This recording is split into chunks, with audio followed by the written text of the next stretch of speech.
wameonyesha tamaa, yani ni watu ambao wana tamaa nyingi za kutaka kwenda kugombea katika nafasi za ubunge na udiwani. Lakini ukweli tu ni kwamba hata kama wanahitaji hizo nafasi hawawezi kukwepa hiki ambacho tunakizungumza leo cha no reform no election katika chama hiki, kwa sababu ni washiriki wakubwa sana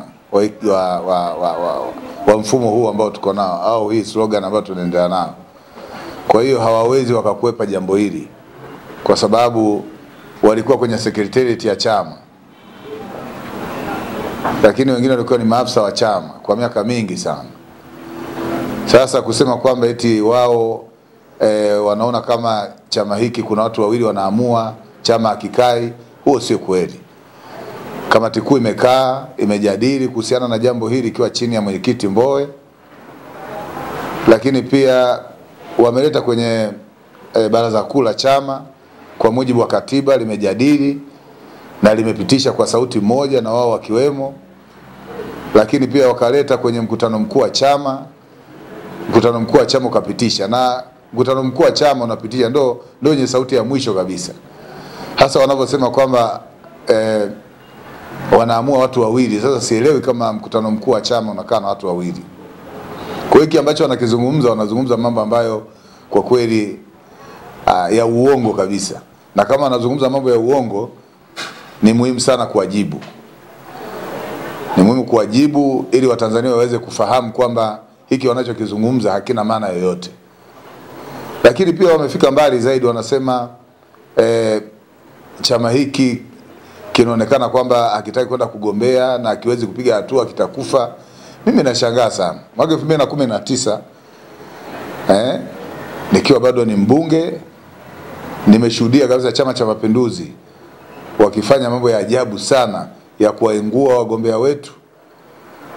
Karibu 99% wagombea wetu walienguliwa. Na chama kikasimama kikatoa sauti kwamba viongozi wetu ambao walikuwa wameamua kugombea hizo nafasi waondoke, waachane na hizo nafasi. Kwa hiyo chama kikuingia kwenye uchaguzi kwenye serikali za mitaa kwa sababu ya vituko vya Chama cha Mapinduzi na maamuzi ya Chama cha Mapinduzi kuwaondoa wagombea wetu asilimia karibu 99. Lakini kama haitoshi, mwaka 2020 Chama cha Mapinduzi na serikali yao wamefanya vituko vya namna hiyo kuhakikisha kwamba uchaguzi unakuwa sio huru na haki. Mimi nikiwa mgombea kabisa wa Chama cha Demokrasia na Maendeleo Chadema jimbo la Tunduma, naamini kabisa nilishinda uchaguzi kwa asilimia zaidi ya 80. Lakini kwa sababu Chama cha Mapinduzi walikuwa wameamua na Magufuli alikuwa ameamua kwamba upinzani wasishinde kabisa, wasipate mbunge hata mmoja, walipola mchakato mzima wa uchaguzi, kwa sababu hata majumuisho ya kura zetu hayakufanyika kabisa. Kwa hiyo mwaka 2024 ndio kama haya yametokea tena juzi mbele ya Mama Samia. Hasa unajiuliza, hawa viongozi ambao wanasema kwamba chama kingeingia kwenye uchaguzi wa mwaka 2025 bila reforms, hivi walikuwa kwenye huu uchaguzi au wao ndio walikuwa wanatumika kwenye uchaguzi huo kuharibu uchaguzi wa Chadema? Kwa hiyo kama kweli mtu aliingia kwenye uchaguzi na unafahamu madhara ya uchaguzi, huwezi kutamani kuingia kwenye uchaguzi na serikali ya CCM na tume hii ya uchaguzi ambayo inasimamia uchafu huu. Usingeweza kuzungumza hata kuzungumza. Na wanasema kwamba ni vizuri watu tukaingia, tunawashauri Chadema waingie wakapambane. Hasa unauliza mnapambanaje? Ndugu waandishi wa habari, kama wanaingua viongozi wagombea wenu kwa asilimia 99, yani unaenda kupambana ili iweje? Yani asilimia 99 huna wagombea, alafu mtu anakuambia ukapambane, unapambanaje? Yani upambane na mgombea huna. Lakini wakati huo watu wamepoteza rasilimali, tunapoteza watu.